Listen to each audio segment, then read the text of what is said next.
지금은 미국 전투기가 최강이지만 한때는 소련이 미국 전투기를 능가하던 시절이 있었습니다. 오늘은 미국마저 떨게 만든 소련의 비밀병기에 대해 이야기해볼까 합니다. 안녕하세요. 세상의 모든 지식들을 재밌고 쉽게 풀어드리는 네오의 지식창고입니다. 냉전이 절정에 다다랐던 1960년대, 상대방의 심장부에 핵폭탄을 떨어뜨릴 수 있는 능력을 누가 먼저 확보하느냐를 위해 미국과 소련은 치열하게 경쟁하고 있었습니다. 그런데 1967년 미국은 소련이 비밀리에 최신의 전투기를 개발하고 있다는 정보를 포착했다는데요. 레이더에 포착된 이 신형 전투기는 폭격기만큼 거대했습니다. 1971년 3월 이스라엘은 시나이 반도 6만 3천 피트 상공에서 음속의 3배가 넘는 속도로 날아가는 비행체를 포착하게 됩니다. 지금이야 초음속 시대를 달리고 있지만 그 당시만 해도 서방의 전투기들 중 이런 성능을 낼 수 있는 것은 존재하지 않았죠. 이스라엘과 미국은 시나이 반도에서 괴 비행체가 다시 출현하기를 기다렸습니다. 며칠 후 같은 비행체가 출현하자 미국은 즉각 F-4 전투기를 출격시켰습니다. F-4는 최고 속도인 마 2.2로 그 괴 비행체를 추격했지만 그 비행체는 F-4를 따돌리고 유유히 소련 영공으로 사라졌죠. 미국의 최신 전투기가 소련 비행기를 놓쳤다는 소식에 미 국방부는 발칵 뒤집혔습니다. 백악관에서 대책회의가 열렸지만 비행기의 이름이 미그-25라는 것 외에는 아무런 정보가 없었죠. 미국은 미그-25의 실체를 파악하기 위한 특별 프로젝트를 가동했습니다. 일명 파이어배트라며 명명된 이 프로젝트에는 블랙버드를 띄워 소련의 전투기 대대를 정찰하는 방안도 포함되어 있었죠. 미국과 이스라엘은 다시 시나이 반도에서 미그-25가 나타나기를 기다렸습니다. 미그-25가 레이더에 포착되자 이스라엘은 곧바로 요격미사일을 발사했습니다. 그러나 미그-25는 폭발적인 가속으로 눈 깜짝할 사이에 미사일을 따돌렸습니다. 미국은 소련이 마침내 미국의 대공 방어망을 뚫을 수 있는 전투기를 개발한 것으로 생각했습니다.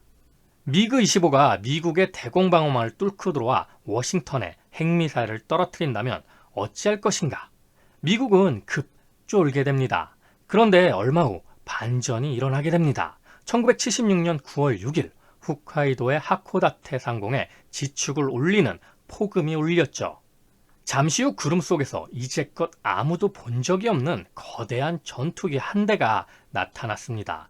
꼬리에는 소련을 상징하는 붉은 별이 선명하게 그려져 있었죠. 바로 미그-25였습니다. 이 전투기를 몰고 온 조종사는 29살의 소련 공군 중위 빅토르 이바노비치 벨렌코였습니다. 미국을 그토록 두려움에 떨게 했던 소련의 비밀병기가 제발로 서방 세계로 날아든 것입니다. 왜 소련의 중위인 벨렌코는 미그-25기를 몰고 일본까지 건너왔던 걸까요? 벨렌코는 학창시절 내내 단 한 번도 다른 구부에게 선두를 빼앗기지 않을 정도로 똑똑했습니다. 벨렌코의 꿈은 소련 최고의 전투기 조종사가 되는 것이었죠. 고등학교를 졸업한 벨렌코는 곧바로 공군에 입대해 염원하던 전투기 조종사가 됩니다. 동료들과 달리 벨렌코는 술은 물론 담배조차 일절 입에 대지 않았다고 합니다. 주말에도 외박은커녕 매뉴얼을 연구하거나 자신의 비행을 복귀하는 벨렌코는 소련이 기대하는 가장 이상적인 군인이었습니다. 그런데 그런 벨렌코가 소련을 배신했다니 이상한 일이죠. 수호이 Su-15대대의 수석 파일럿이 된 벨렌코는 블라디보스토크의 극동기지에 최신의 전투기인 미그-25 대대가 편성된다는 소식을 들었습니다.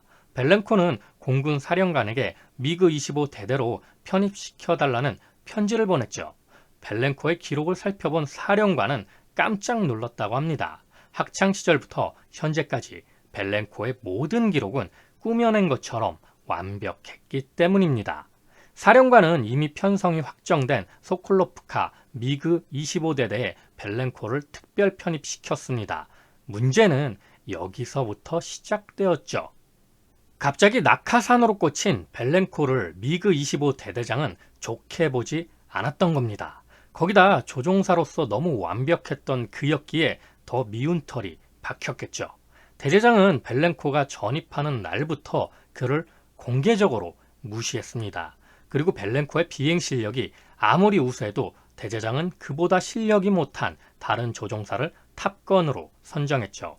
개인 훈련이 끝나고 편대 훈련이 시작되었지만 벨렌코는 그 흔한 편대장으로조차 임명되지 않았습니다. 평생 단 한 번도 선두 자리를 놓쳐본 적이 없는 벨렌코는 낙심하게 됩니다.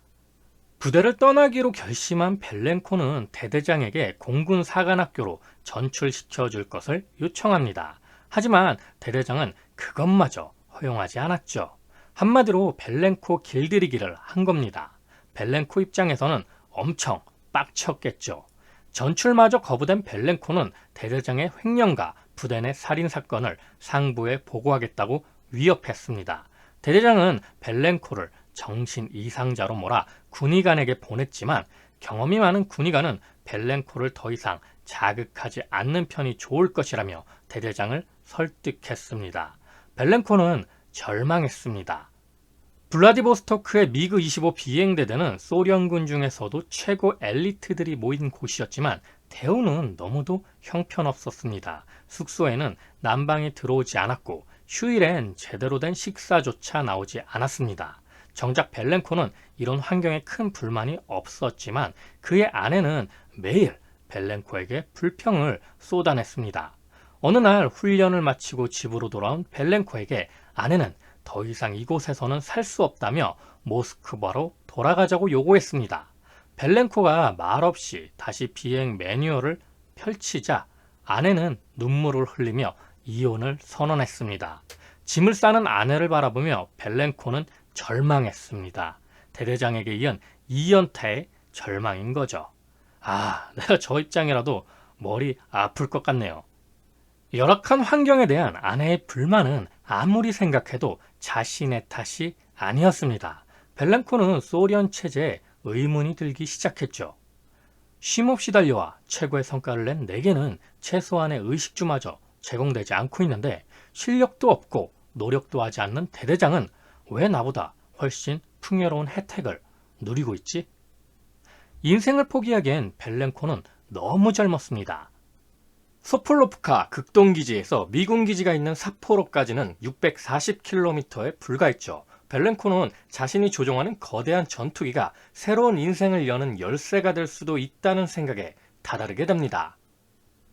1976년 9월 6일 아침 아들을 유치원에 데려다준 벨렌코는 한참 동안 유치원 정문 앞을 떠나지 않았습니다. 아들을 두고 떠나야 하는 아버지의 심정이 어떠했을까요? 2살 때 부모가 이혼하고 계모의 손에 자라며 단 한 번도 가족 애를 느껴보지 못한 벨렌코는 가슴이 미어졌습니다. 그렇게 벨렌코는 미어지는 가슴을 뒤로 한 채 대대로 돌아가 탈출을 감행하게 됩니다.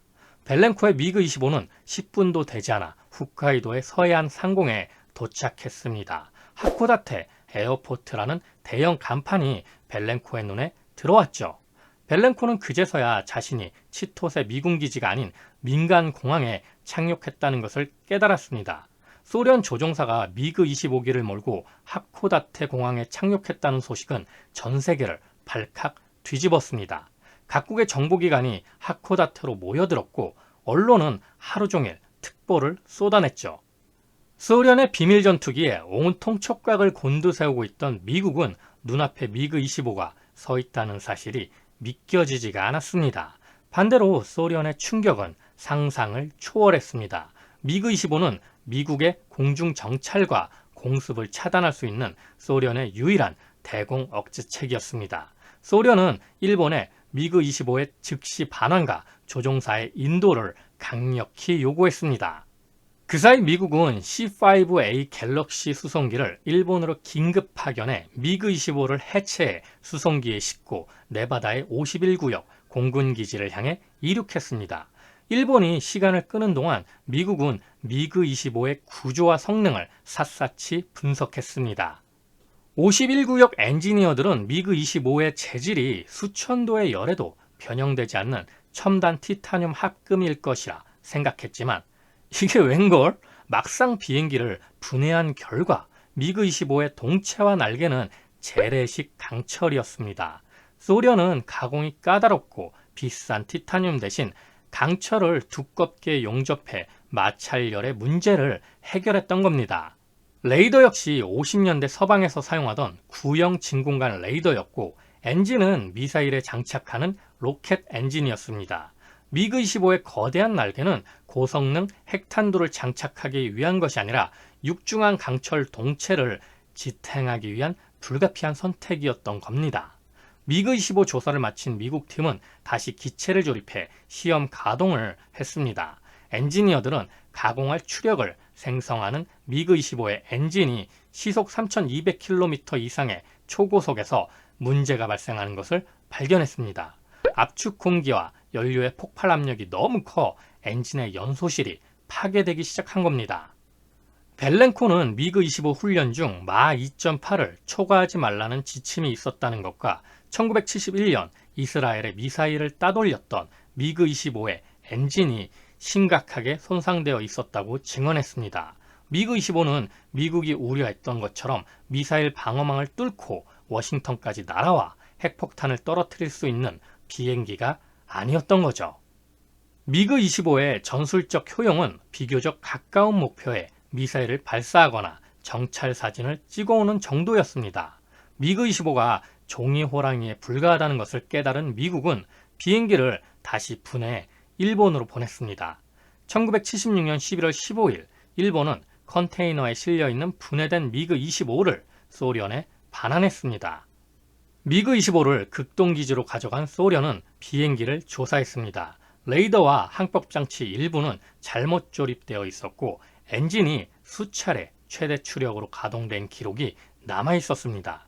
동체와 날개에도 재질을 분석하기 위해 샘플을 채취한 흔적이 있었죠. 소련은 미그 25가 미국에 완전히 노출되었다는 것을 깨달았습니다. 책 세계사를 뒤흔든 19가지 비행 이야기는 비행의 역사에 대해 재미있게 풀어주고 있습니다.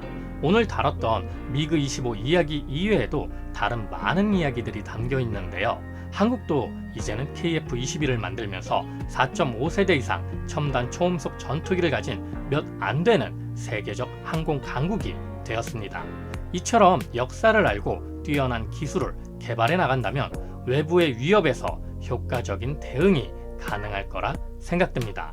책 세계사를 뒤흔든 19가지 비행 이야기를 통해 비행의 역사 여행을 떠나보는 것도 좋지 않을까요?